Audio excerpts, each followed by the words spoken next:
સેજ ઘઉંનો લોટ નાખ્યો છે, આ મકાઈનો છે પીળો છે, અને આ બાજરી છે. એમાં 1.5 ચમચી નાખું છું ચોખાનો લોટ, આદુ મરચાં અને લસણ. તો આમાં અજમો, વરિયાળી, મરી અને જીરું છે. તો નાખવાનું નથી, હું સેજ લાલમાં છું. ઘી નાખશું, પણ તમે તેલ પણ નાખી શકો. ઘી તો સરસ થાય, મસળેલો રોટલો હોય ને એમાં રાખીને પણ વણે. તમે હલકા હલકા હાથે આપણે વણતા જશું. આ રીતે જેટલો પાતળો કરો એટલો કરી શકાય. હવે એને આમાં ચડાવી દઈએ. આપો લગાવી શકાય, કદાચ તૂટી જાય ને તો પણ સાંધી શકાય આ રોટલાને. તો જો આપણે ઘરનું જ બનાવેલું મખણ છે. નમસ્કાર મિત્રો, કેમ છો? આપ સૌ મજામાં છો ને? આપ સૌ કુશળ રહો એ જ શુભેચ્છાઓ છે. આપ સૌને જય લક્ષ્મીનારાયણ, જય સ્વામિનારાયણ, જય જીનેન્દ્ર, જય હાટકેશ, જય જલારામ, જય ટાકરધણી, હરિઓમ અને મહાદેવ હર. ઘણા દિવસ પછી વળી ભગવાનના નામ લીધા અને દિવસની શરૂઆત કરીએ ને આજ મહાદેવજીના દર્શન કરાવીએ. ગાંધીનગર હતા આપણે, એટલે આપણી સાથે ઉમિયાજી ને મહાદેવજી ને રાધે કૃષ્ણ હતા. બાકી તો આપણા ભગવાન ઢંગેશ્વર મહાદેવ રોજના છે જ. પણ એવું થાય જરાક આગળ પાછળ થઈને એટલે આરતી આગળ પાછળ થઈ જાય, એટલે તમને દર્શન ન કરાવી શકું. ચાલો અહીં ભગવાનના દર્શન કરી અને દિવસની શરૂઆત કરીએ.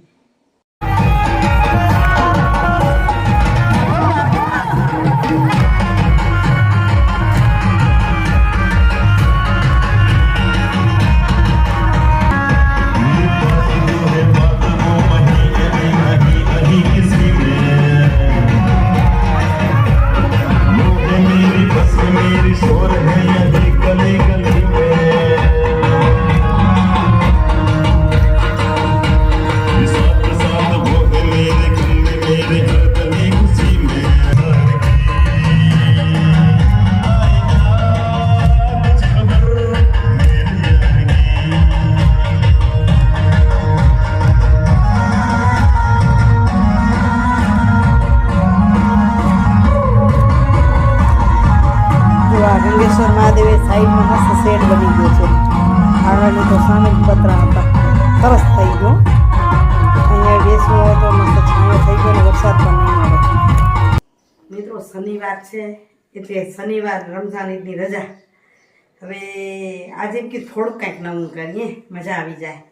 રોજ બાજરો ને મકાઈ, રોજ બાજરો ને મકાઈ, સવારમાં રોજ ઉતાવળ હોય. ચાલો આજે જો તૈયારી કરી છે.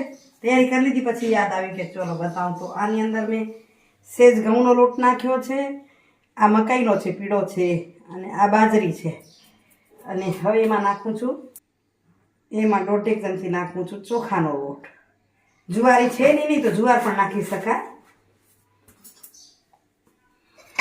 આમાં આદુ મરચાં અને લસણ પીસ્યું છે. તમે લસણ ના ખાતા તો સ્કીપ કરી શકો, એને પણ નાખી દઈએ. આમાં મીઠું નાખી દીધું છે.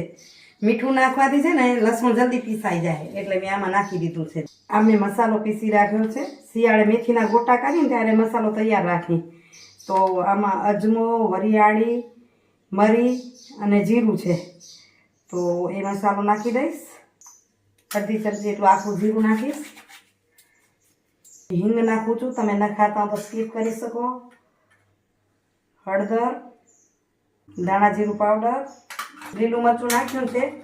પણ તમે જે પ્રમાણે તીખાશ ખાતા હોય એ પ્રમાણે નાખવાનું નથી. હું સેજ લાલમાં નાખું છું.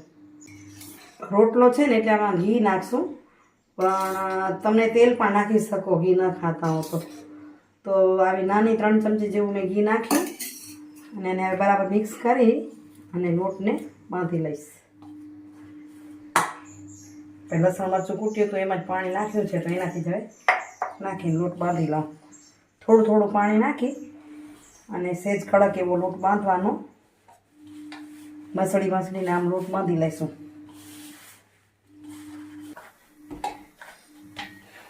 આ લોટનો લોહાવો બને ને એને આમ રોટલાના જેમ મસળીને મસળવાનો તો સરસ થાય. મસળેલો રોટલો હોય ને એમાં આ રીતે.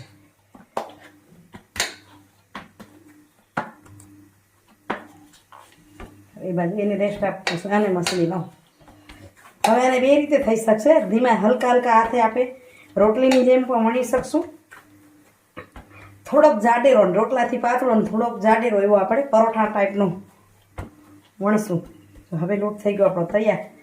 આ બાજુ મેં ગેસ કરી દીધો છે ચાલુ, અને હાથેથી આમ થીપવું હશે તો થીપી શકાશે, રોટલાની જેમ ગળવો હોય તો ગળી શકાશે, અને રોટલીની જેમ વણવો હશે તો વણી પણ શકાશે. તો આપને જે રીતે આવડતું હોય એ રીતે બહુ ટેસ્ટી લાગે અને કંઈક નવો પણ નાસ્તો થઈ જાય.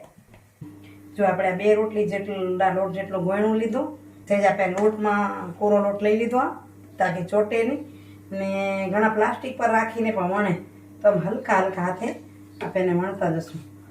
રોટલીની જેમ ફરશે નહીં, આપણે હાથેથી ફરાવશું. આ રીતે પણ થાય ને આ રીતે પણ થાય. તમને જે રીતે ભાવતું હોય એ રીતે.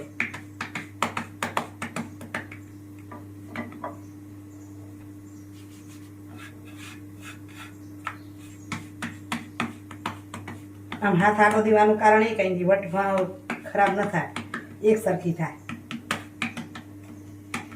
આ રીતે જેટલો પાતળો કરો એટલો કરી શકાય. હવે એને આમાં ચડાવી દઈએ. હવે જો પરોઠાની જેમ શેકવા હોય તો લોખંડની તવી મૂકવાની, પણ હું આના પર પછી ઘી લગાવીશ અને મખણ સાથે અમે ખાશું એટલે તાવડી મૂકી છે. તાવડીનું ભોજન સારું કહેવાય. એટલે બાજુ રોટલો ચડશે ત્યાં સુધી આપણે બીજો રોટલો આ બાજુ તૈયાર કરી લઈશું.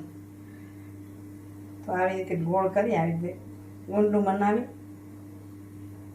આવી રીતે બનાવતા જશું. રોટલો શેકાઈ રહેવા આવશે એટલે કલર બદલશે.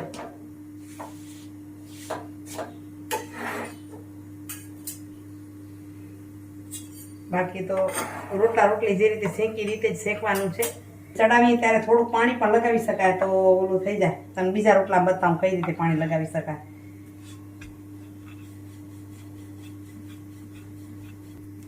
જો આપણા લોટ વધુ લાગે ને આપણે થઈ જાય તો કાંઈ વાંધો નહીં, તો સહેજ ભીનો હાથ ફેરવી દેવાનો. તો આ લોટ જે ઉપર ખરે છે ને એ ખરશે નહીં. ઓલા રોટલામાં આપણે કેમ લોટ દેખાય છે, હવે આમાં નહીં દેખાય. આ રીતે તો આ રીતે આપણો રોટલો સરસ મજાનો ફૂલતો આવ્યો.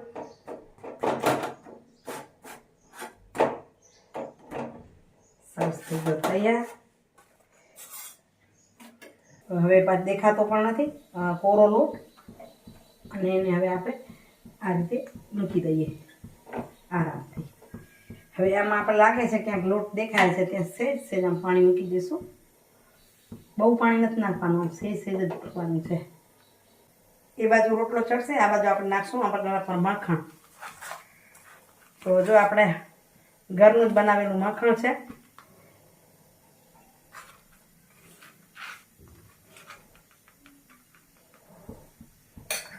જો આનામાં ક્યાંય કોરો લોટ દેખાતો નથી. આનામાં અહીં કોરો લોટ દેખાતો તો આપણે એમાં પાણી નહોતું લગાવ્યું એટલે, અને આમાં ક્યાંય દેખાશે નહીં.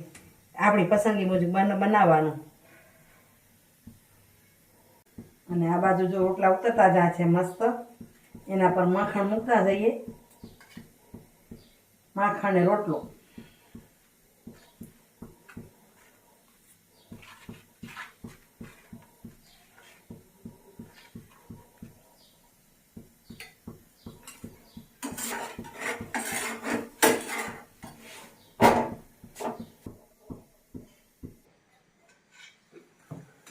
બહુ મસ્ત લાગે છે. તમે ટ્રાય જરૂરથી કરજો. આમાં થોડોક જુવારનો લોટ તો નાખી દેવાનો. જેટલા લોટ ઘરમાં હોય ને મિક્સ કરી નાખવાના. મેં બેસન નથી નાખ્યું કારણ કે પેટ માટે હળવા રહે એ માટે. બહુ મજા આવે છે. દહીં સાથે મજા આવશે, ગ્રીન ચટણી સાથે પણ ઘણી મજા આવશે. હું માખણ રોટલો ને ગોળ અને અહીંયા ઘાટી દહીં જેવી છાશ, શું કે જંગોળીઓ કે ઝેરીઓ કે શું કે એવી છાશ કરી છે મેં. એટલે દહીં સાથે પણ બહુ મજા આવે. ચોક્કસ એકવાર ટ્રાય કરજો ને પછી મને પણ કહેજો કેવું લાગ્યું તમને. મિત્રો શિરામણ પીવાઈ ગયું, નાસ્તો ગયો કે શિરામણ મજા આવી ગયો. અને નાસ્તો કરીને ત્યાં જ બચ્ચા રાખ્યા તો સુકાવા ધોઈને એટલે સાફ પણ કરી લીધા. કપડાં ધોવાઈ ગયા છે, મશીન કરે છે એટલે કપડાને સુકાવી લઉં. તો તમે કઈ રીતે કરો? હું આ મરચાંને જોઈ લીધા અને બધાના ડંડલા કાઢી લીધા આવી રીતે, એટલે પાણી ન થાય ને ખરાબ ન થાય એટલા માટે. અને આ છે એને અલગ કરી દીધા. હવે આને પણ ફેંકી નથી દેવાના આપણને, આને પહેલાં ખાઈ જવાના છે. એટલે આને કાપી, આને સુધારી નાખશું. ખરાબ ભાગ હશે એને કાઢી નાખશું. આની પાણી જાય ને આની અંદર એટલે જલ્દી ખરાબ થઈ જાય. જો અંદરથી ખરાબ નથી. તો આટલા એવા નીકળ્યા છે, એને અલગ રાખ્યા. આને પણ હવે આપણે કોટનની થેલીમાં ભરીને મૂકી દઈએ.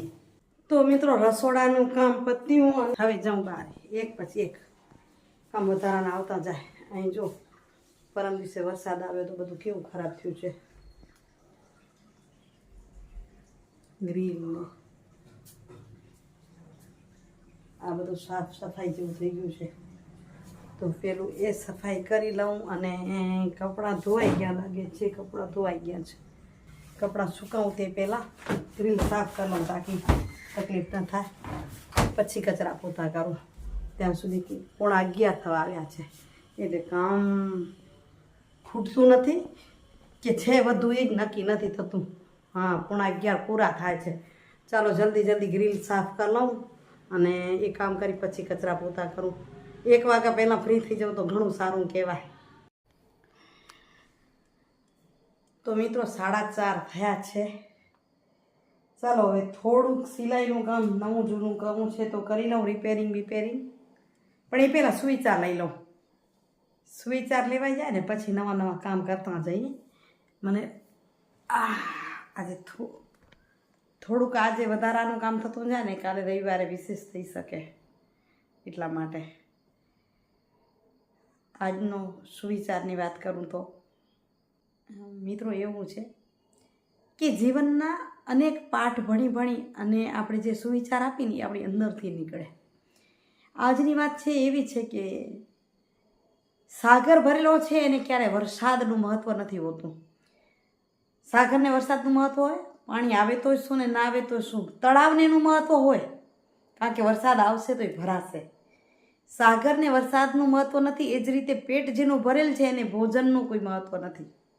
એને ઈચ્છા ન થાય પેટ ભરેલું એને ખાવાની, હમણાં પત્યું નથી ખાવું.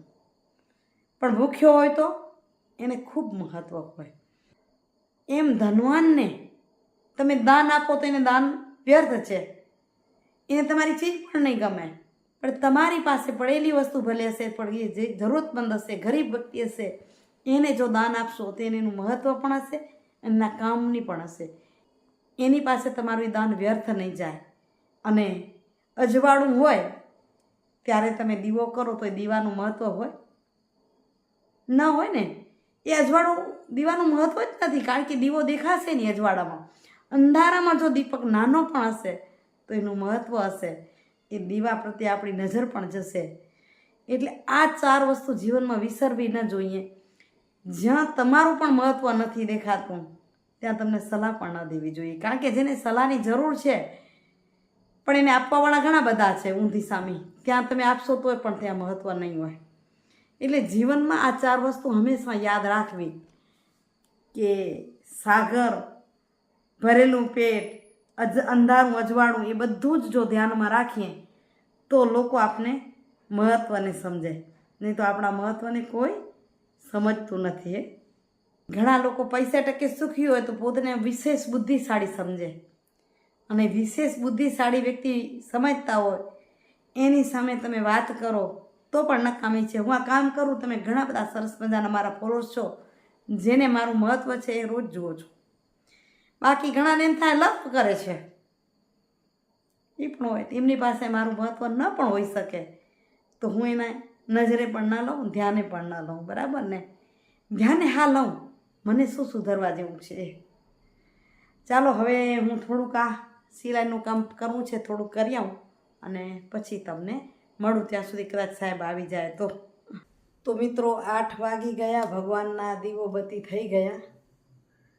કોઈ સેવા પૂજા કે કોઈ દીવોબત્તી કે કોઈ આરતી કે ને તો એ થઈ ગયા. અને આ બાજુ મુકાઈ ગઈ છે ખીચડી. આ કરું તે કરું વિચાર આખરી ખીચડી મૂકી દીધી. સાહેબ આવી ગયા પણ કીધું માછલીઓ માટે લોટ ખૂટ્યો છે. પહેલાં વડીલો એમ કહેતા ખૂટ્યું છે એમ ન કહેવાય, વધ્યું છે. મારાથી એમ કહેવાય ગયું ખૂટ્યું છે. થોડું એટલે માછલી માટે લોટ આટલોક જ વધ્યો છે સાવ. એટલે કીધું જાઓ ઘઉંને દળાઈ આવો. લગભગ લોકો એમ કે લોટ દળાઈ આવો. જો આપણા પાસે લોટ જ હોય તો દળાવો શું કામ ખપે? કેમ બધા લોટ દળાવવા જવું હોય? લોટ દળાવવા ન જવાય. જવાય તો અનાજ દળાવવા જવાય. ઘઉં બાજરો જુવાર જે દળાવવું હોય. તો હું ગયા છે અનાજ દળાવવા માટે, લોટ બનાવવા માટે. લોટ કરાવી આવે.